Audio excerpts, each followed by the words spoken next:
हरदेव जोशी राजकीय कन्या महाविद्यालय सरकार के आदेश के अनुसार 30 मार्च को मनाए जाने वाले राजस्थान दिवस के संदर्भ में शपथ ग्रहण आज 28 मार्च को कर रहा है।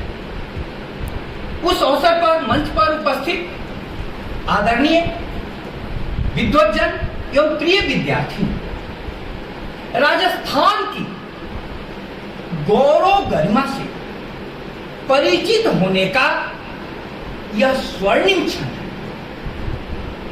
इसलिए हम किसी विशेष दिवस को मनाते हैं। तुम ऐसा मत सोचना कि तुमने राजस्थान में जन्म ले लिया तो राजस्थान को तुम जानती हो। नहीं, कोई जरूरी नहीं है कि राजस्थान में जन्म लेने से या भारत में जन्म लेने से हम राजस्थान को और भारत को जानते हैं।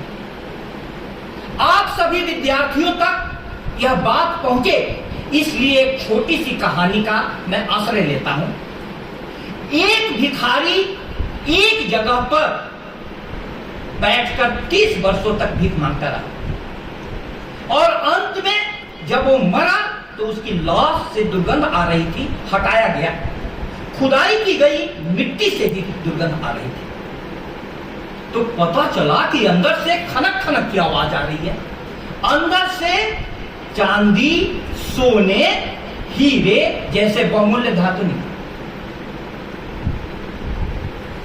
अब यह बात राजस्थान के संदर्भ में भी ज्ञान के बारे में आपके साथ सही घटित हो। इसलिए डॉक्टर विजय सिंह सर ने आपको पूरी जानकारी दी कि किस प्रकार से राजस्थान का एकीकरण हुआ और 30 मार्च को हम राजस्थान दिवस क्यों मनाते हैं। अब मुझे यह कहना है कि राजस्थान की सांस्कृतिक पृष्ठभूमि के आलोक में मैं जब प्रवक्ता पद के लिए राजस्थान अजमेर में इंटरव्यू देने गया था तो संस्कृत का प्रवक्ता बनने के लिए मैं इंटरव्यू देने आया था। हमसे अध्यक्षा महोदया ने सवाल पूछा कि राजस्थान के बारे में आप क्या जानते हैं, बताइए। अब इस प्रश्न की तैयारी मैंने नहीं की थी, लेकिन मेरे मुख से निकला कि राजस्थान की सभ्यता और संस्कृति यहाँ की भौगोलिक स्थितियों से काफी प्रभावित है। यहाँ की धरती ने इतिहास में बहुत बड़े बड़े वीरों को जन्म दिया। यहाँ के लोग स्वाभाविक रूप से युद्ध प्रवृत्ति वाले होते हैं। मैडम ने जो ही युद्ध प्रवृत्ति सुना मुझ पर ऐसा उखड़ी कि बोली कि आप बिहार से आए हैं, बिहारी लोग झगड़ालू होता है, राजस्थानी लोग तो शांति प्रिय। मैंने कहा कि मैडम क्षमा करें, मैंने झगड़ालू नहीं कहा, मैंने कहा है कि युद्ध प्रवृत्ति। उन्होंने कहा कि आप बोलते हैं सभ्यता और संस्कृति भौगोलिक स्थितियों से प्रभावित है। मैंने कहा कि मैडम मेरा निवेदन यह है कि जहां की भी धरती अनुर्वर होती है, अनुपजाऊ होती हैं, वहां के लोगों को आजीविका के लिए दो ही साधन बचते हैं, व्यापार या मारकाट, युद्ध। और दोनों में बहुत ज्यादा संघर्ष की जरूरत होती है, बहुत ज्यादा फाइटिंग कैपेसिटी की जरूरत होती है। मैंने कहा कि मैडम मैं गाने में भी सुनता आया हूं, ये है अपना राजपुताना नाज से तलवारों पे, इसने सारा जीवन काटा बर्छी तीर काटा। ये है राजपुताना, राजपुताना।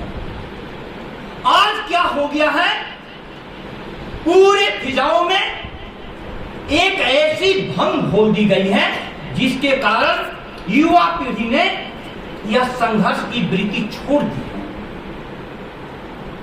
संघर्ष की वृत्ति छोड़ दी। संघर्ष की प्रेरणा तुम्हें कहां से मिलेगी?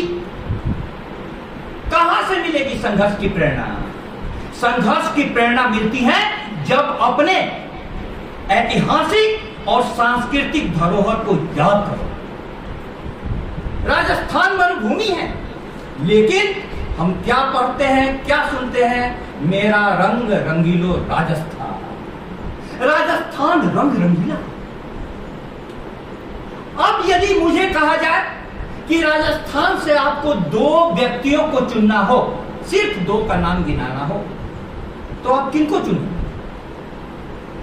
किनको चुनेंगे? राजस्थान ने तो कई वैरायटी के, कई प्रकार के वीरों को जन्म दिया, लेकिन बाहर में भी आप जाइएगा तो राजस्थान को याद किया जाता है, तो उसमें पहला नाम है महाराणा प्रताप। क्यों हम महाराणा प्रताप को आज तक याद कर रहे हैं और विदेशों में भी पढ़ाया जा रहा है?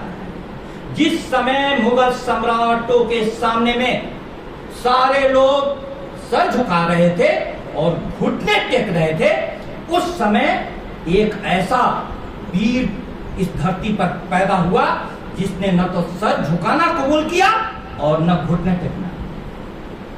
उसको कहा गया कि सिर्फ सर झुका दो, बाकी तो तुम राज करते रहो। उन्होंने कहा कि ये सर सबके सामने नहीं झुकते महाराज। अब कहना मैं क्या चाहता हूं, आपके बांसवाड़ा के पालोदा में एक घटना ने सबको हिला दिया। 12 वर्ष की छोटी बच्ची जानवी की निर्मम हत्या कर दी। निर्मम हत्या। आप यदि जानेंगे सांस्कृतिक दृष्टिकोण से, तो जानवी जाह्नू ऋषि से उत्पन्न नदी गंगा का नाम जानवी है, जिस गंगा के किनारे ज्ञान की आराधना हमारी संस्कृति ने की है। उस छोटी मासूम बच्ची जानवी को निर्मम तरीके से मार दिया गया। उसके बाद जब अपराधी पकड़ा गया तो वो उसी समाज का था। यह जानकर सब लोग स्तब्ध रह गए। अब सब कोई हैरान और परेशान है कि वे अपराधी विरोध जुलूस में भी शामिल हुए, सौगाह में भी गए। इतनी चालाकी लोगे नाबालिग कहां से आए?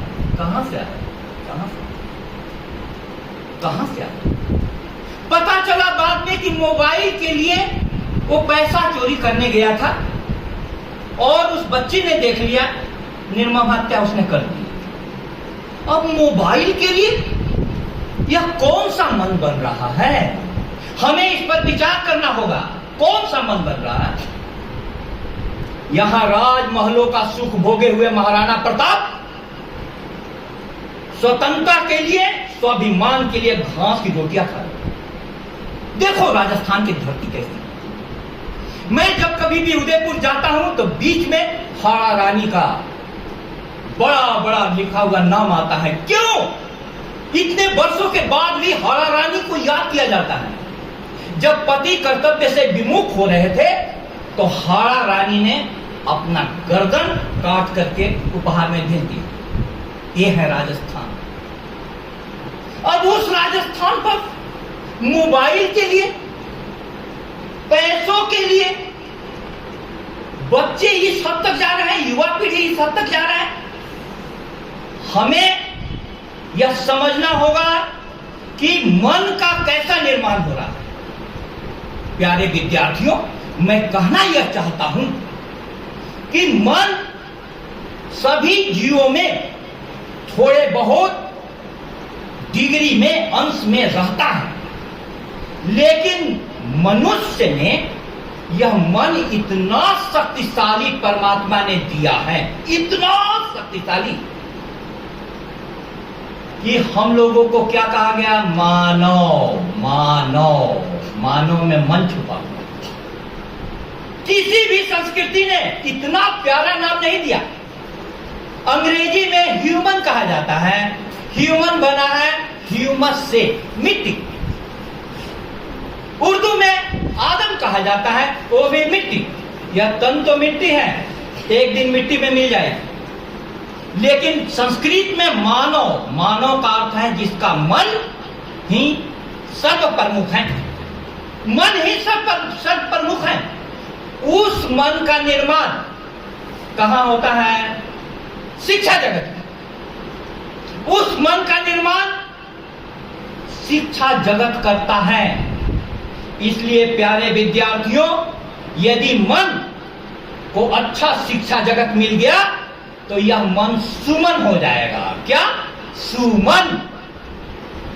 और यदि मन को अच्छे शिक्षक नहीं मिले तो यह मन कुमन हो जाएगा। इस बात को जान लो। अब इस बात को समझो, तन तो प्रकृति का दिया हुआ है, प्राकृतिक उपहार है। तन में क्या क्या है? कभी देखी हो? क्षितिजल पावक गगन समीरा पंच रचित यह अदम शरीरा।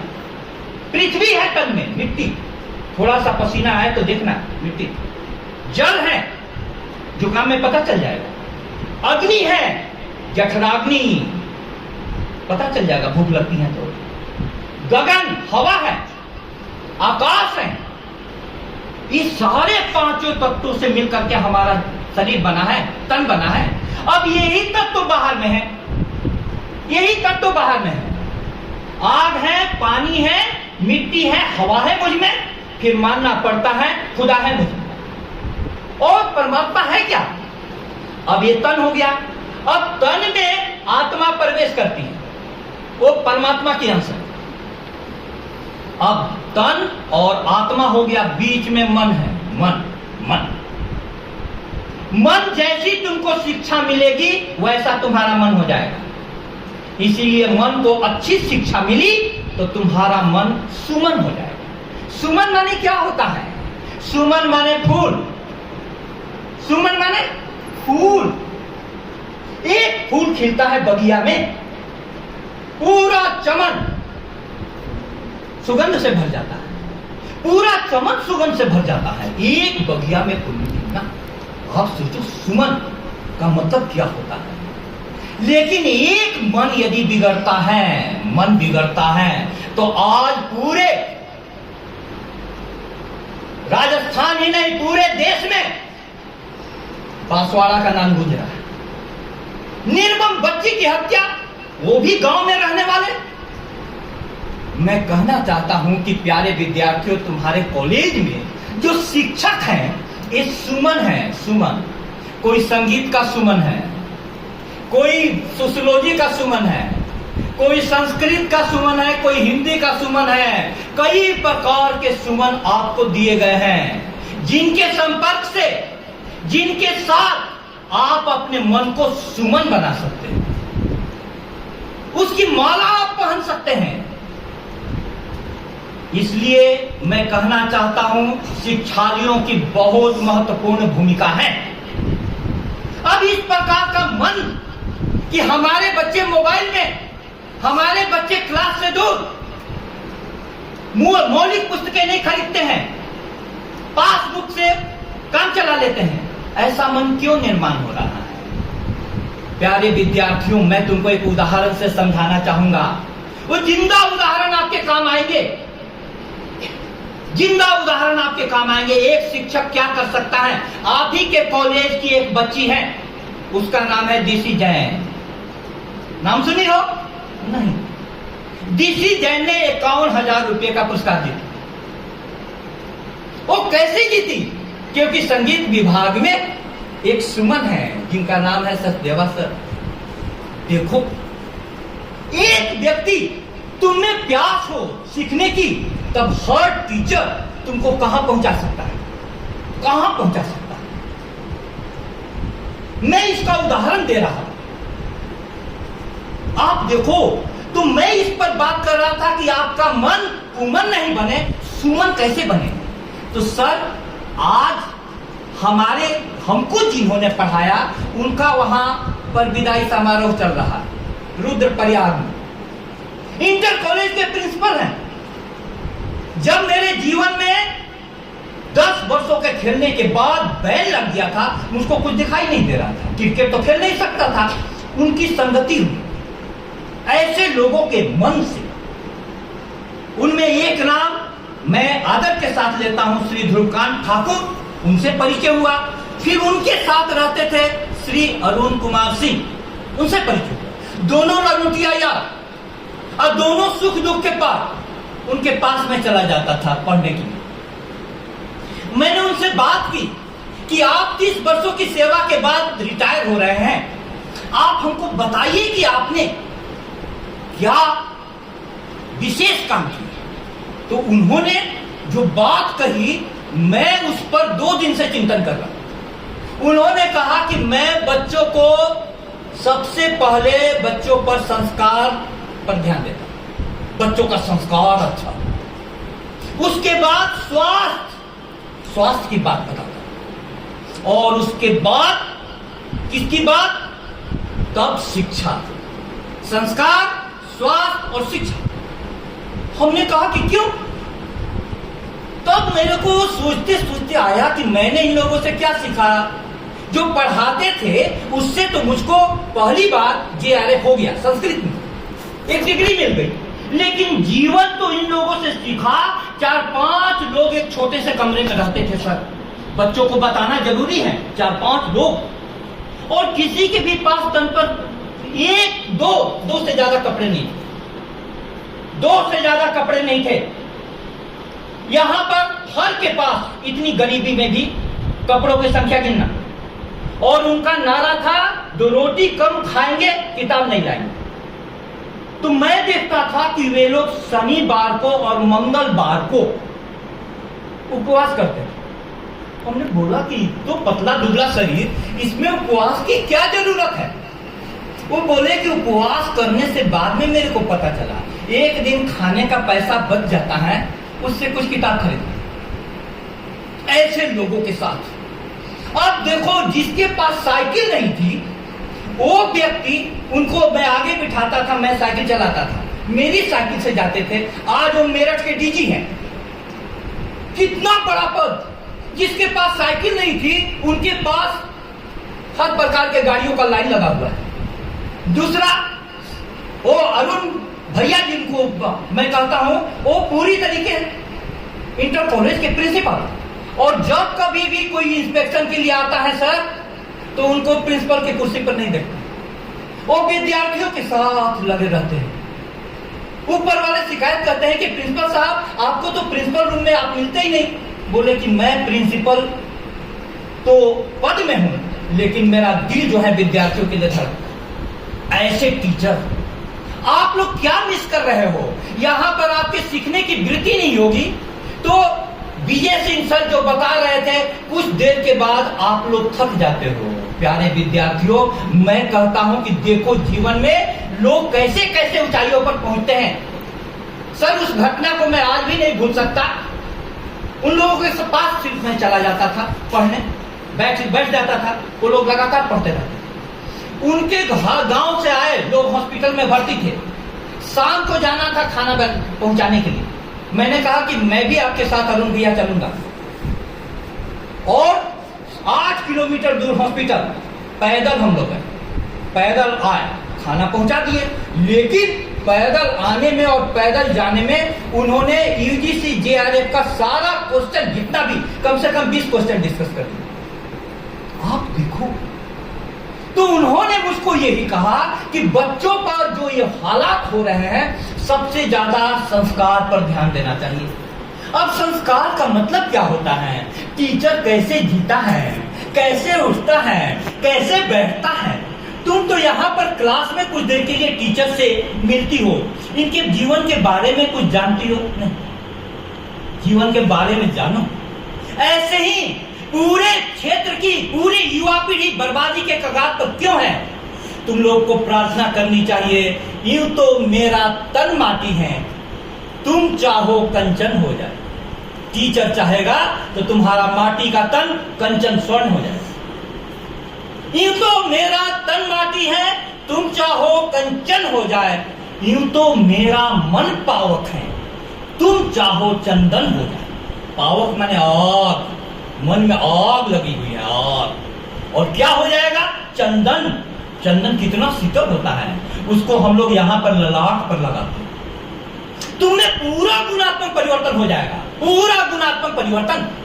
अब इस गुणात्मक परिवर्तन के लिए तुमको मानसिक तैयारी करनी पड़ेगी। मैं फिर से बोलूं, यूं तो मेरा तन माटी है, तुम चाहो कंचन हो जाए, यूं तो मेरा मन पावक है, तुम चाहो चंदन हो जाए, यूं तो सूखी मन की बगिया, तुम चाहो नंदन हो जाए, यूं तो टूटी सी मन बीना, तुम चाहो कंपन हो जाए, तुम चाहो कंपन हो जाए। तुम लोगों की बीना जो बजनी बंद हो गई है उसमें कंपन हो जाए। शिक्षक से प्यारे विद्यार्थियों, यह जानो कि तुम्हारा मन इतना महत्वपूर्ण है जिसका निर्माण शिक्षा करती है। शिक्षा, तुम मन को जैसा बनाना चाहो। महाराणा प्रताप ने कहा कि घास की रोटी खाएंगे तो सभी प्रकार के व्यंजनों को खाने वाला राजा घास की रोटी पर जिया और बहुत स्वाभिमान के साथ जिया। हारा रानी ने कहा कि कर्तव्य से विमुख नहीं होने देंगे, सर को भी काट देंगे, तो उन्होंने सर को भी काट दिया। और यहां हमारी युवा पीढ़ी मोबाइल के कारण, तुम्हारा मन यदि बहक जाए तो नरक, तुम्हारा मन यदि सुधर जाए तो स्वर्ग। इसलिए मेरे प्यारे विद्यार्थियों, आप सभी को सावचेत करूं कि जिस प्रकार से जैसे जैसे शिक्षक आपको मिले हुए हैं, यदि एक शिक्षक एक फूल इस बगिया में खिलता है, एक लड़की ऊंचाई पर जाती है, तो पूरे सब जगह वो नाम फैलता है।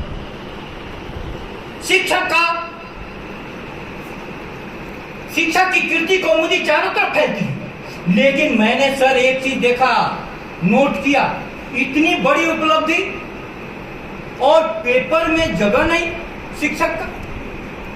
मैं कोई कीर्ति कामना से ग्रसित नहीं हूं, लेकिन किसी को प्रेरणा कैसे मिलेगी? यदि कोई अच्छा शिक्षक कहीं भी काम कर रहा है तो समाज में उसकी चर्चा होनी चाहिए, सभी की जुबान पर उसका नाम होना चाहिए।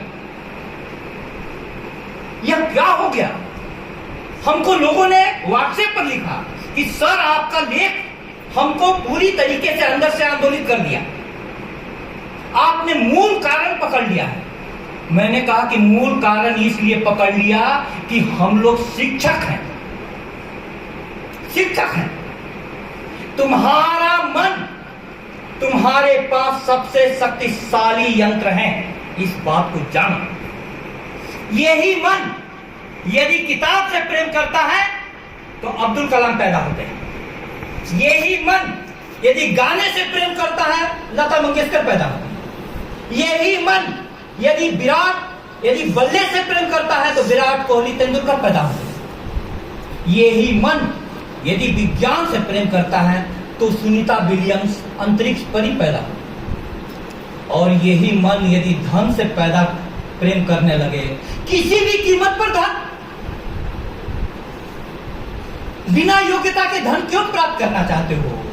यही मन पद की कामना करने लगे। आज समाज के सामने में सर उचित आदर्शों की कमी हो गई। संस्कृत का एक श्लोक है, अपूज्यानाम यत्र पूज्यन्ते पूज्यानाम तु विमानना त्रीणि तत्र परिवर्तन्ते दुर्भिक्षम मरणम भयम। तुमको कुछ समझ में नहीं आया क्योंकि संस्कृत की बात है, मैं सरल शब्दों में समझा देता हूं। जहां पर अपूज्य लोग, नहीं पूजे जाने लोग पूजे जाने लगते हैं, और जहां पर पूजे जाने योग्य लोग की चर्चा नहीं होती है, वहां पर सर तीन चीजें होती हैं, दुर्भिक्ष, अकाल पड़ेगा, मरण और भय। मरण होने लगा। अब मैं अपनी वाणी को यह कहते हुए प्यारे विद्यार्थियों विराम दे रहा हूं, तुम सोचना जरा, जीवन तुम्हारा है, लेकिन उस जीवन को कहां ले जाओगे उस पर भी तुम्हारा हक। इसलिए तुम सभी इस बात को कि अब हम राजस्थान दिवस पर शपथ लेंगे। देखो शपथ किस लिए लिया जाता है और क्या लिया जाता है।